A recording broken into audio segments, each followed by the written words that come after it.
We're in everybody's doing. I feel like we're.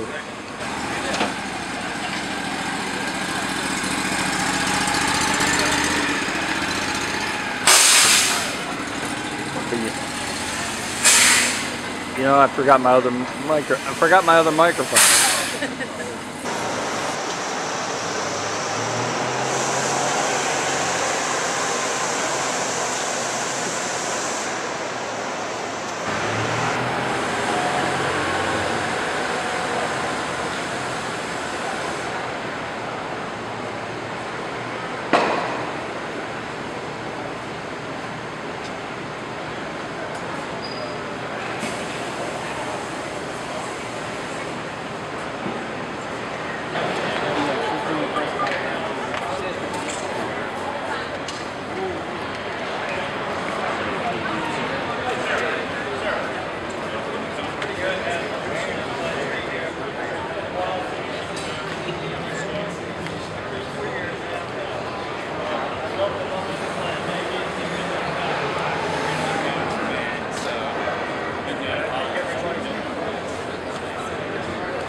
Well, good morning or almost early afternoon, everybody. Thanks for being here this morning for today's press conference.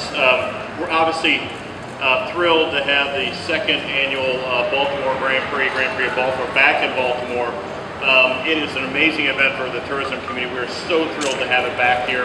My name is Tom Noonan. I'm the President and CEO of Visit Baltimore. So on behalf of the entire tourism industry, Mayor, I want to thank you publicly for making sure this happened for us. JP, I want to thank you for your support. It's great to have both races back here this weekend. And with that, I'm going to turn over to the Mayor, so our Mayor, Stephanie Rollins-Blake. Mayor.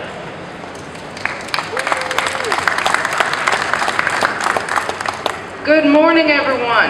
Good morning. Tom, thank you so much for the kind introduction. It is great to yet again stand here with race officials and race fans at the beginning of an incredibly exciting weekend of auto racing on the streets of Baltimore. On behalf of the people of Baltimore, please let me welcome you to the second annual Baltimore Grand Prix. Yay. Let me first thank, we can clap for the Grand Prix. Let me first thank JP Grant, Greg O'Neill, and the entire Race On team for breathing new life into the Grand Prix. I also want to thank Randy Bernard from IndyCar and Jamie Kimbrough, who's representing Scott Elkins from the American Le Mans Series, for bringing the world's best racers to my hometown. I also want to thank Councilman Bill Cole, who's dressed as a racer today. Thank you for being here. And thank you, you know, we're hosting as a city, but you're hosting it in your district, so thank you very much for being such a gracious host. Yet again, we have the opportunity to put Baltimore on an international stage, introducing this wonderful city to millions of people from around the world. Last year, the Grand Prix had an economic impact of $47 million. We saw over $1 million in estimated hotel taxes, parking taxes, community mitigation funds, and the state generated an estimated $2 million in sales tax. And Baltimore was showcased to an estimated 2.7 million U.S. viewers and sports fans in 75 different countries. People saw a whole new side of Baltimore with cars running along our inner harbor and our skyline in the background. It was beautiful. Even lifelong residents saw Baltimore in a new light. The Grand Prix is the capstone of a for a great summer here in Baltimore. We hosted a number of major public events which attracted hundreds of thousands of new visitors to our city. Artscape, the African American Festival, our 4th of July fireworks, and celebration. Each and every one of these events was a great success that builds on Baltimore's tourism brand.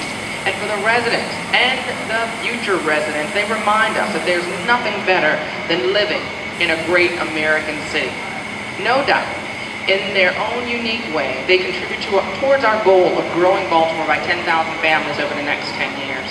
And for those who wrongly bash Baltimore, these events showcase the truth about our city. That Baltimore is a great city filled with proud people and that our best days are ahead of us. Again, I want to thank you all for working to bring this amazing race to the streets of Baltimore. Good luck and have a great weekend. Thank you very much. Thank you. Well, good morning. It's great to be here, bring the Eyes Out IndyCar Series, the Firestone Indy Lights, and the Mazda Road to Indy all back to Baltimore. This is one of the most beautiful landscape, beautiful tracks that we race at all year. And as the mayor said, we had last year an economic impact of over 47 million. It's about 150,000 fans that came to Baltimore to enjoy this race last year, and we're very proud of that. I'm telling you, this was no small feat in the amount of time that they were able to get this done. And you know, JP and Greg, I tell you, they stood up to their word and they said, we're going to have this race and we're going to make it happen. And everything they said they're going to do, they have done. And I want to really tip my hat to them for an outstanding job. We've got a great race. We have over 8 drivers that are still in the championship hunt. With, of course, Will Power out there at the lead. Exciting times for us. We've seen some exciting racing already this morning. We're going to see some more this afternoon, I was told, so they are going to go back out this afternoon. So again, I just want to thank every single one here and all the city residents of Baltimore for allowing us to come into your city and allowing us to have the Eyes Out IndyCar Series. So thank you very much. So this isn't just one race, this is a series of races all weekend long, and on Saturday we're going to have the American Le Mans Series, and so we're happy to have Jamie Kimbrough here this morning who's the Director of PR. Jamie, thanks for being here, and thanks for being a big part of our Saturday. Good morning and welcome. I'm probably going to sound like a broken record from everything Randy just said, but I can tell you that on behalf of the American Le Mans Series presented by Tequila Patron, we are really thrilled to be here. It's going to be a spectacular weekend of racing. And from the perspective of our series, again, echoing what Randy said, the collaboration between the city, the mayor's office, Race On LLC, Andretti, everyone has been absolutely spectacular. And we are thrilled with the collaborative effort that they've given to us, and given us the opportunity to exchange information and work with us in all the logistics here. Tomorrow's race is round 8 of 10 of our races this season. So what goes on here tomorrow in our race will go a long way toward helping determine the championships in virtually every class that we have on track. So our teams and our drivers are completely amped up for this. Our series is amped up for it. We thank you for everything you've done to make this a spectacular event. This is my first time here for the Baltimore Grand Prix, and it is absolutely going to be a fabulous event. Thank you all for coming, and thank you for giving our series the opportunity to showcase world-class driving. Thank you.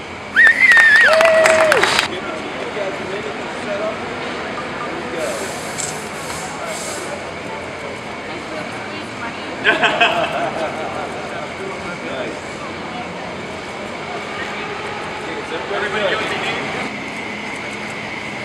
Got it? Thank you very much. Thanks.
Struggling to pay rent, long nights, strange men. And they say she's in the class 18. People here, and that's, I think, will continue to be true for the weekend. I mean, the attendance numbers here are awesome. So big ups to you guys for cruising out and checking out the old Baltimore GP here. Speaking of grip, now this being Coming to a street course from a setup perspective is trying to gauge how much better the track is going to get and when it's going to be that much better so that you don't sort of overshoot with how much grip you're expecting to have.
Come on, kiddo, I'm burning up. All right, let's go to the next spot.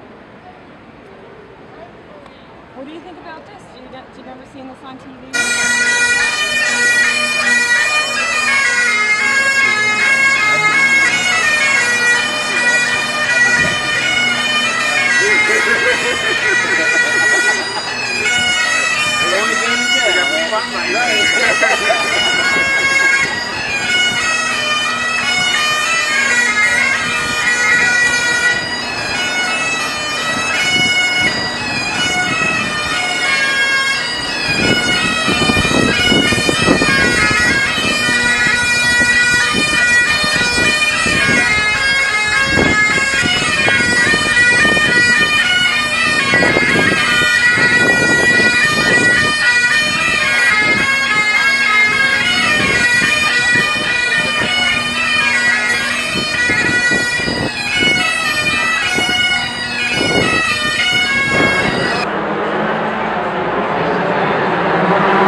no, no.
My parents told me if I didn't get it.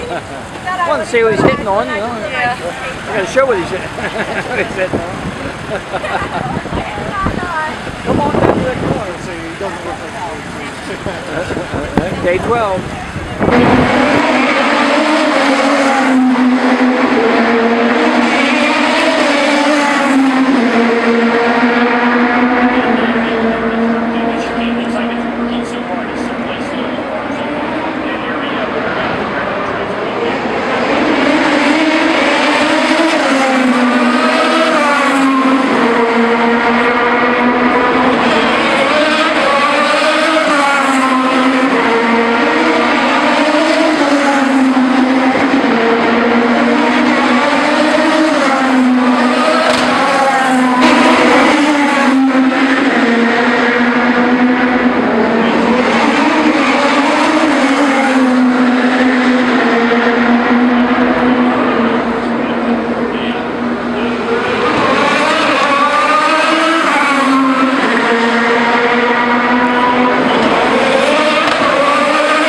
Day number 1 of the Grand Prix of Baltimore, presented by SRT. Coming up in 5 minutes, Thank you, sir. That was probably one of my favorite whistles of the entire race weekend. It was kind of right in the middle there. I like it. All three drivers from Andretti Autosport will be up here on the stage. Marco Andretti, James Hinchcliffe, and Ryan Hunter-Reay will be up here on the stage. We're going to do a question and answer. So let us get them sat in their seats, and then we will be joined by Ryan Hunter-Reay. That's Marco Andretti, James Hinchcliffe. Coming up in just 2 seconds, folks.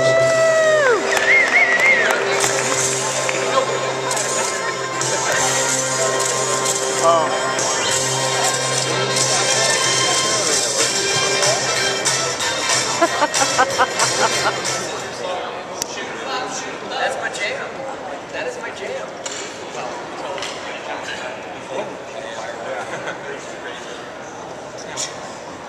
Yeah, that's worth it. Of course, that was Freeze Frame from the Jay Giles Band, and Yeah, we know. Hinch said, that's my song. You weren't even born when that song. It's my jam. That's your jam. Yeah. There's a difference between a song and a jam. There is. That shows you how old I've gotten. There's a difference between a song and a jam. Are we ready? Yeah, we're ready. Mike's at the ready. He wasn't talking to you. He was talking to them. What? Oh, I thought he was like, are you guys done talking yet? No, you're done talking yet. No, he was asking them if they're ready. I asked them if they were ready. Well, they're ready. I knew Ryan was ready. They're born ready. Race fans, welcome to the Andretti Club. Ryan Hunter-Reay, James Hinchcliffe, Marco Andretti. What's up, guys? Well, I tell you guys, that was a fun day of practice today, and I just see it on your faces. You're like, man, that was a fun day. Your brakes looked like they were on fire. You were dead last and then shot up to the top of the charts. Marco, I don't even begin with your day. How was it today? Horrible. Yeah, I couldn't stop the car was my biggest problem, so I think I made it through turn 1 clean like once. Well, it's so bumpy, so the tires are never on the ground. They're just always searching for grip. So explain, so the fans, there are so many bumps, and we have brakes in the front and the rear. When the tires get off, they all want to grab at different times, so when you go in, and that's when you see that tire smoke come off one of the front tires. It's basically what's happening, that you don't have the right bias in there, so the car, basically you're on ice when you go into turn 1. Right, and then when you move the car a couple inches another way, the car does something totally different the next lap. So that's what I'm dealing with right now. Talk about the tire chicane, and of course, Andretti Sports Marketing has put this event on. Saved the event because it nearly didn't happen this year. So your dad came in with that fantastic Andretti Sports Marketing team, got it put together, and I know the thought was, let's just keep that train track paved, get a nice run out of 12, and allow for some passing.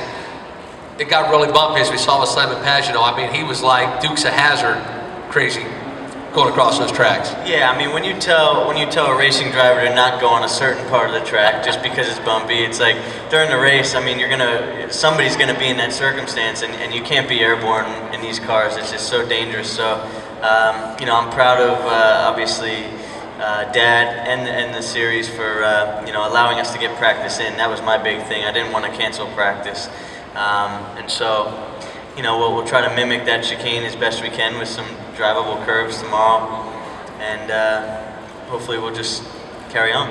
All three of you ran this circuit last year for the inaugural race.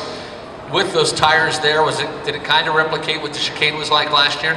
Oh no, it was a lot faster this year, and there was only 2 corners rather than 3. We had 3 big curves last year. So with the tires, there's only 2. See, here's where we lose control of the interview and it all goes sideways in a hurry. What's going on YouTube, you know? Typical. What? I know you guys have been teammates for nearly 9 months to a year right now.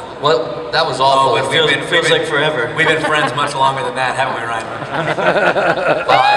Very few things make Ryan Hunter-Reay uncomfortable. That will make Ryan Hunter-Reay and nearly every guy in the paddock area very uncomfortable. You are the latest driver added to this Andretti Autosport team, and talk about the season. And you say you guys are friends, and it's funny. This is your sophomore. Here we go. Your sophomore series in the circuit, sophomore season in the circuit. What is it like going from Newman Haas to driving for this team? It's awesome. That's not what you were going to say. No, I mean, you know, like you said, I'm the latest addition to the driver lineup. These two are probably regretting that decision probably about late July. It got old. But no, it's... March. Before it even started. Before St. Pete. When was the announcement? January 12th? Yeah, January 13th. It started going real south. No, honestly, it's been a dream come true in a lot of ways. You know, this team obviously has tremendous history, tremendous heritage. It's a race-winning, championship-winning, and 500-winning team. And so to come into that organization was, you know, a tremendous opportunity for me. And you know, the GoDaddy ride is a very fun ride to be a part of. It's a cool company to work with. And I think right from day one, Marco, Ryan, and myself, we really gelled well. And you know, I've known Marco for years and years and years, and it's been really cool getting to work with and getting to know Ryan a little bit better. And it's that chemistry, that's sort of the human part of racing. You know, there's a lot of machines involved. There's cars, there's tires, there's engines, there's a lot of inanimate objects. But at the end of the day, that human connection is really what makes a race team successful. And I think that's what we have in spades right now. Down and then hitting again, or is it just coming flat out?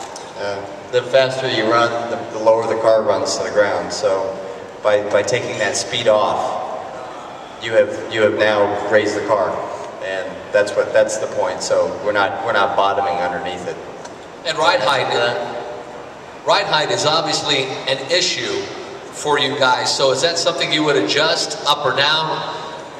Race fans, that's Charles Burns, the head of security with the Eyes on IndyCar Series. You might remember him from his incident with Edmonton and Elio Castroneves. What was that, 3 years ago?